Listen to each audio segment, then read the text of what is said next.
গুটে যাব না যাব না যাব না ভাই সিদা মেরে যাব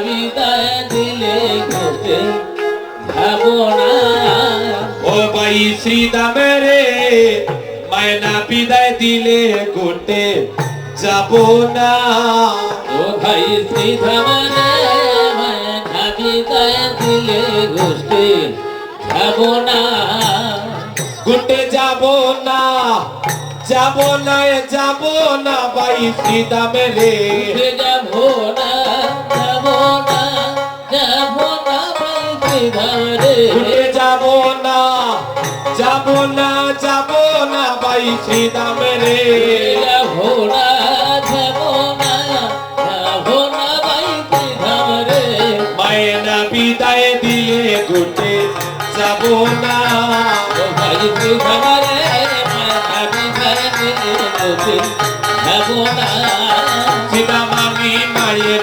আজ্ঞাকারী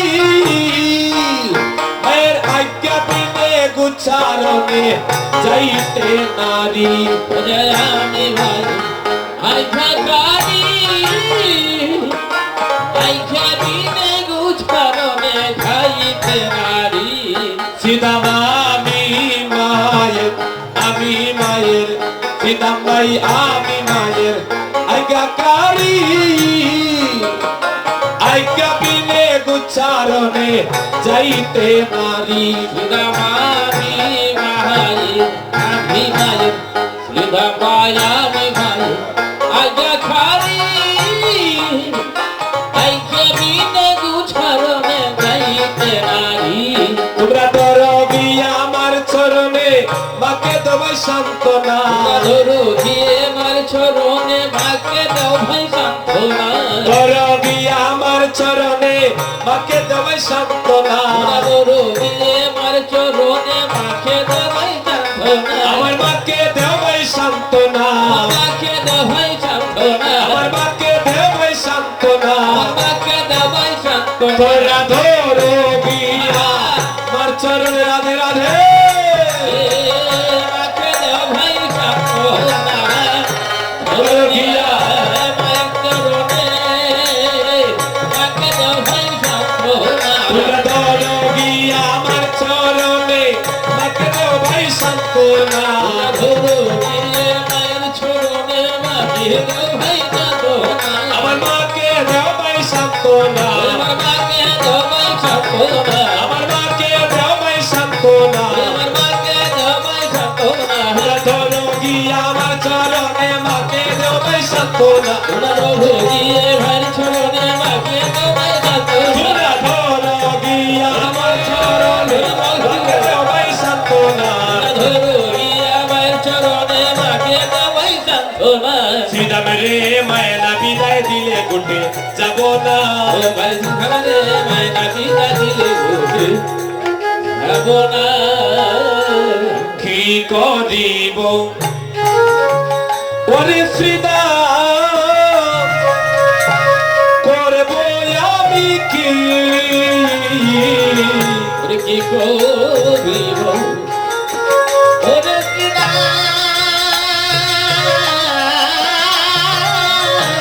করব আমি কি ওরে চূড়া বেদে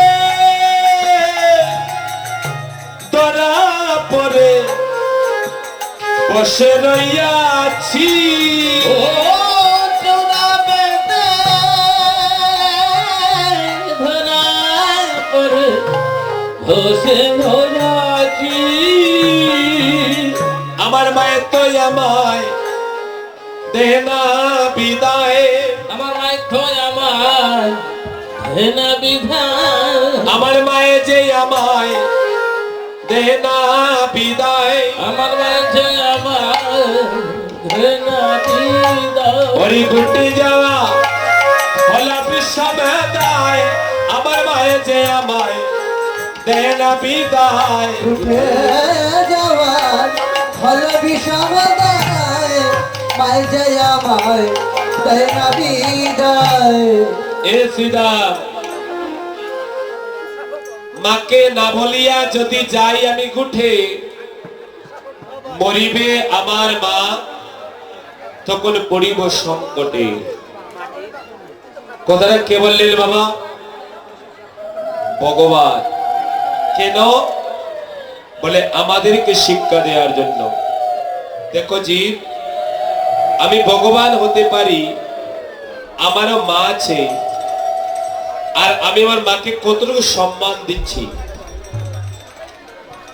মায়ের অনুমতি ব্যতীত আমি মাঠে যেতে পারবো না।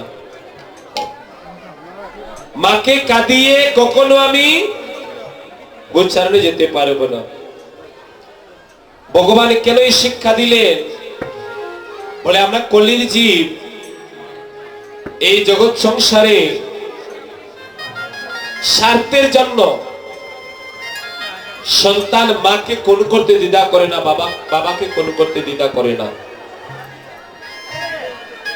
যেখানে ভগবান বলছে আমি আমার মাকে কাঁদাতে পারবো না, কিন্তু সেই জায়গায় এই জগৎ সংসারে কত সন্তানেরা আমরা মায়ের গায়ে হাত তুলতে দ্বিধা করি না। হরি বল। জগতে কত সন্তান আছে বাবাকে আঘাত করে, মাকে কঠোর কথা বলে। মাগো, ভগবান কোথায়? বলে ভগবান দূরে নয়, ভগবান আপনার ঘরেই বাস করছে। সাধনার জায়গা কোথায়? বলে যাদের মা বাবা এখনো বেঁচে আছেন, আপনার মা বাবার চরণই হচ্ছে আপনার সাধনার স্থান। হরিবল। ওই চরণে যতদিন আপনি সাধন করতে পারবেন, সেবা দিতে পারবেন, ভজন করতে পারবেন, দিনান্তে যদি একবার ঠাকুর করে গিয়ে ভগবানকে প্রণাম করেন, ভগবানের কৃপা আপনার উপর বর্ষিত হবে। হরিবল। আর যারা মা বাবার সেবা করে না, মাকে ভালোবাসে না, বাবাকে ভালোবাসে না, তারা যদি দিনে রাতে ঠাকুর করে পড়ে থাকে, ভগবান বলে একবার আমি তাদের প্রতি মুখ তুলে তাকাই না। হরিবল। আপনি বছরে 5 বার গঙ্গা স্নান করতে যান, তীর্থ পরিক্রমা করেন, কেন? বলে অপরাধ দূর করার জন্য। বছরে 5 বার গিয়ে গঙ্গা স্নান করে তীর্থ পরিক্রমা করে আপনি অপরাধ দূর করতে যাচ্ছেন, কিন্তু মাতৃচরণে আপনার শত অপরাধ। মাতৃচরণে যদি অপরাধ থাকে, আর আপনি যদি দেহের অপরাধ চালানোর জন্য তীর্থ পরিক্রমা করেন, গঙ্গা স্নান করেন, তাহলে অপরাধ দূর হবে বাবা? আপনি কোথায় গিয়ে, কোন তীর্থে গিয়ে, কোন গঙ্গা স্নান করে আপনি দেহ থেকে অপরাধ বিদূরিত করবেন? সম্পূর্ণ তীর্থ, সমস্ত গঙ্গা আপনার মাতৃচরণেই তো পড়ে আছে। আমাদের সনাতন ধর্ম বলল জননী জন্মভূমিষ্ঠ স্বর্গাদপি গরীয়সী। আপন মায়ের চরণ স্বর্গের চেয়েও পবিত্র। তাহলে ওই চরণে যদি তুমি অবজ্ঞা করো, তাহলে কোন তীর্থে গিয়ে তোমার পাপ তুমি দূর করবে?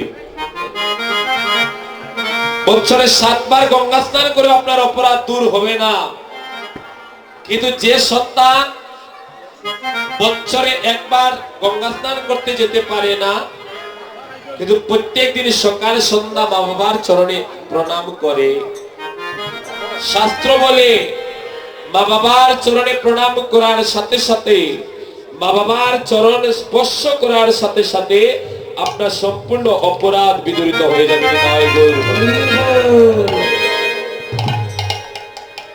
মা বাবার চরণ স্পর্শ করার সাথে সাথে আপনার আর কোনো অপরাধ থাকবে না।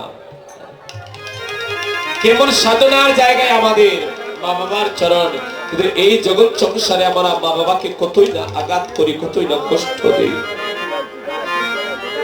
যে মা এই জগৎ সংসারকে আপনাকে সবচেয়ে বেশি ভালোবাসলো, জগতে অনেকজনের কাছ থেকে আপনি ভালোবাসা পেয়েছেন বাবা, কিন্তু বিচার করে কোনদিন দেখবেন আপনার আত্মীয় স্বজন, ভাই বন্ধু যারা আপনাকে ভালোবেসেছে, প্রত্যেকটা ভালোবাসার পেছনে স্বার্থ লুকিয়ে আছে,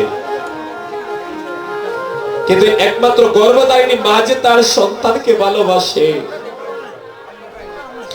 ওই ভালোবাসার পেছনে কোনো স্বার্থ থাকে না। স্বার্থের জন্য মা কখনো সন্তানকে লালন পালন করে না।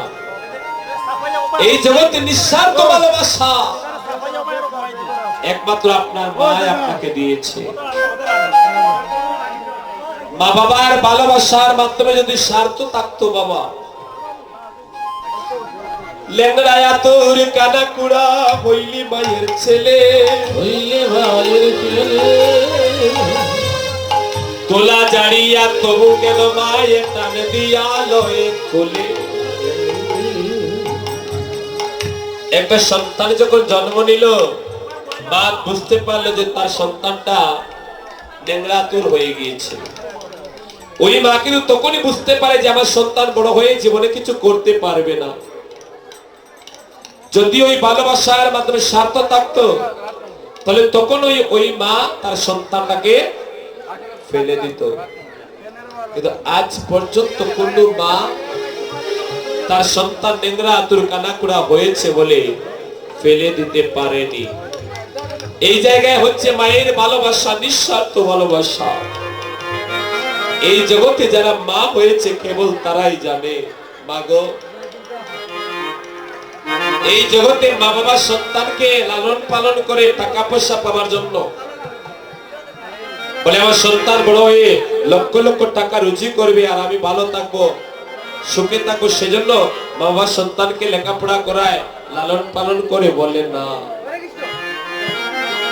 তাহলে মা বাবা সন্তানের কাছে কি চায়? বলে বিধাতা,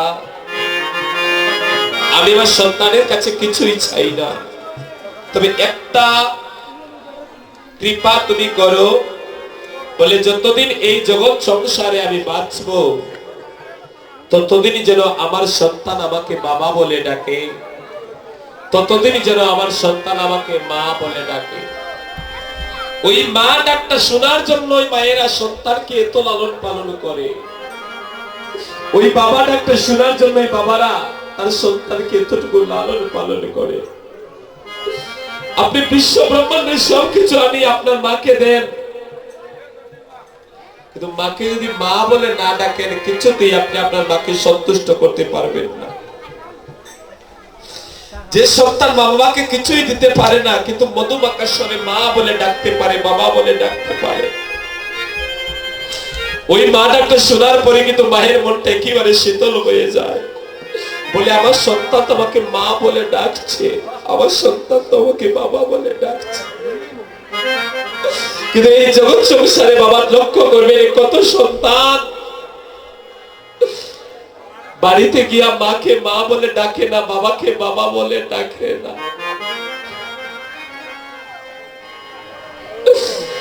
সন্তান যখন মাকে মা বলে ডাকতে চায় না, বাবাকে বাবা বলে ডাকতে চায় না, এই যে জ্বালা, এই যে কষ্ট, এই যে যন্ত্রণা, এর চেয়ে বড় জ্বালা এই জগতে মা বাবার কাছে আর কিছুই হতে পারে না। ভক্তগণ,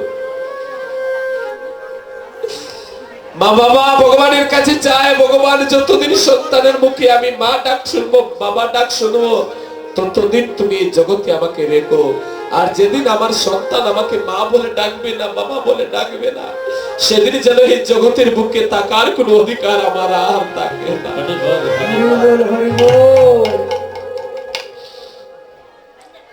এরা হচ্ছে মায়ের নিঃস্বার্থ ভালোবাসা। একটা মায়ের সন্তান যখন ঘর থেকে বাইর হয়, এই যে মা বৃদ্ধ বয়স হয়ে গিয়েছে, আপনার সন্তানকে তো ভালোবাসার মতো আরো অনেক মানুষ আপনার ঘরে আছে, আছে না?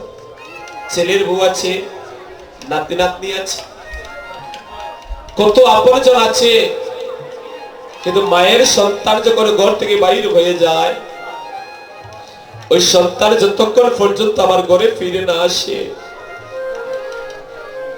মা ঘুমাতে পারে না। মা ঘুমাতে পারে না, আমার সন্তান কোথায় আছে, কেমন আছে, আমার সন্তান কেন ঘরে ফিরছে না। ভক্তগণ, এই যে একটা ভালোবাসা, এই ভালোবাসাটা আমরা কখন বুঝতে পারি না বলে যখন মা বাবা তাকে তখন বুঝতে পারি না। তবে বুঝতে পারে কখন, যখন মা বাবা জগৎ থেকে চিরবিদায় নিয়ে চলে যায়। এই জগৎ সংসারে মা বাবা যে কেমন দল আমরা তখনই বুঝি যখন মা এই জগতে বেঁচে থাকে না, বাবা এই জগতে বেঁচে থাকে না। সন্তানের জীবনে যদি মা না থাকে কত বড় একটা শূন্যস্থান নামে বাবা আপনি বুঝতে পারবেন। রাত 3টায় যদি বাড়ি ফিরে করে যদি মা থাকে তাহলে দুয়ারে টোকা দিয়ে বলবেন মা দুয়ার খুলে দাও। গর্ভধারিণী মা দুয়ার খুলে আপনাকে জিজ্ঞেস করবে বাবা তুই এত রাত কোথায় ছিলি। কিন্তু আপনার গর্ভধারিণী মা যেদিন এই জগতে থাকবে না, সেদিন যদি রাত 3টার সময় গিয়ে দুয়ারে টোকা দিয়ে কাউকে ডাকে, অনেক ডাকার পর দুয়ার খোলা হবে। দুয়ার খুলেই আপনাকে প্রশ্ন করবে এই এত রাত তুমি কোথায় ছিলে। তখনই বুঝতে পারবেন এই জগতে আত্মীয় স্বজনের ভালোবাসা আর মা বাবার ভালোবাসার মাধ্যমে কতটুকু পার্থক্য। মা বাবাও রাত 3টার সময় দুয়ার খুলে সন্তানকে জিজ্ঞেস করে বাবা তুই এত রাত কোথায় ছিলি। আর আপনার বউও দুয়ার খুলবে রাত 3টার সময়, সেও জিজ্ঞেস করবে এত রাত তুমি কোথায় ছিলে। তবে এই বলার মাধ্যমে পার্থক্য। মা বলবে বাবা এত রাত তুই কোথায় ছিলে, আর আপনার স্ত্রী বলবে এত রাত তুমি কোথায় ছিলে। তখনই আপনি বুঝতে পারবেন মা হারানোর কেমন যন্ত্রণা, মা হারানোর কেমন জ্বালা। মা নাই গৃহে যার সংসার অরণ্যতার, দেখিলে মায়ের মুখ মুছে যায় সব দুঃখ। এই জগতে মা এমনই ধন, মা এমনই আপন।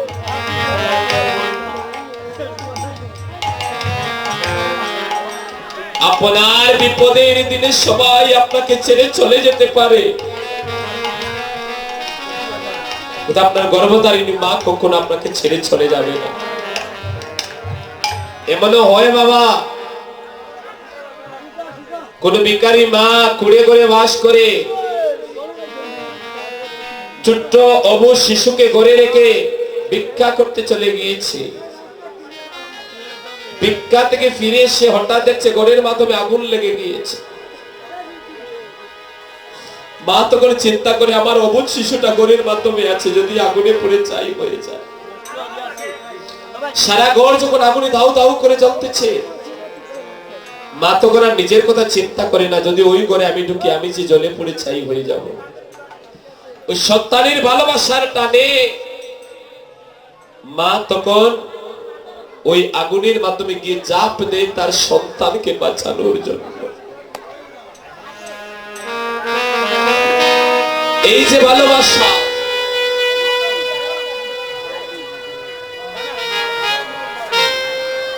এই যে ভালোবাসা,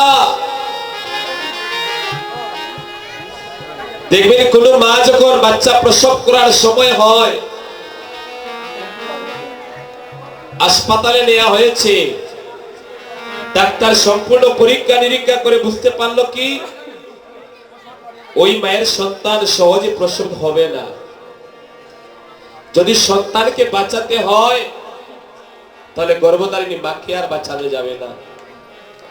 আবার যদি গর্ভধারিণী মাকে বাঁচাতে হয় তাহলে গর্ভের সন্তান নষ্ট হয়ে যাবে। এমনই মুহূর্তে যদি ডাক্তার ওই মায়ের কাছে যায়, মাগো এবার আপনি বলে দিন আমাদের চিকিৎসার দ্বারা আমরা আপনার সন্তানকে বাঁচাবো না আমরা আপনাকে বাঁচাবো। যদি আপনাকে বাঁচাতে হয় তাহলে আপনার সন্তান মারা যাবে, আর যদি সন্তানকে বাঁচাতে হয় তাহলে আপনি মারা যাবে। মাগো এই জগতে যারা মাতৃজাতি তখন উত্তরটা কি দিবেন? যে ডাক্তার আমার সন্তান মরে যাক, আমি যেন বেঁচে থাকি। কোন মা বলতে পারে? কিন্তু যে সন্তানকে আপনি আজ পর্যন্ত দেখলেন না, সেই সন্তানের প্রতি কতটুকু ভালোবাসা, না দেখে কতটুকু ভালোবাসা, যার জন্য আপনার জীবন আপনি উৎসর্গ করে দিচ্ছেন। আজ গোবিন্দ বলছে ফিদা, ফিদা মেরে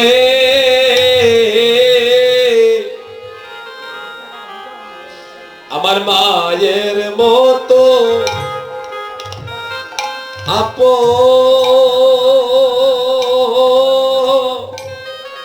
ও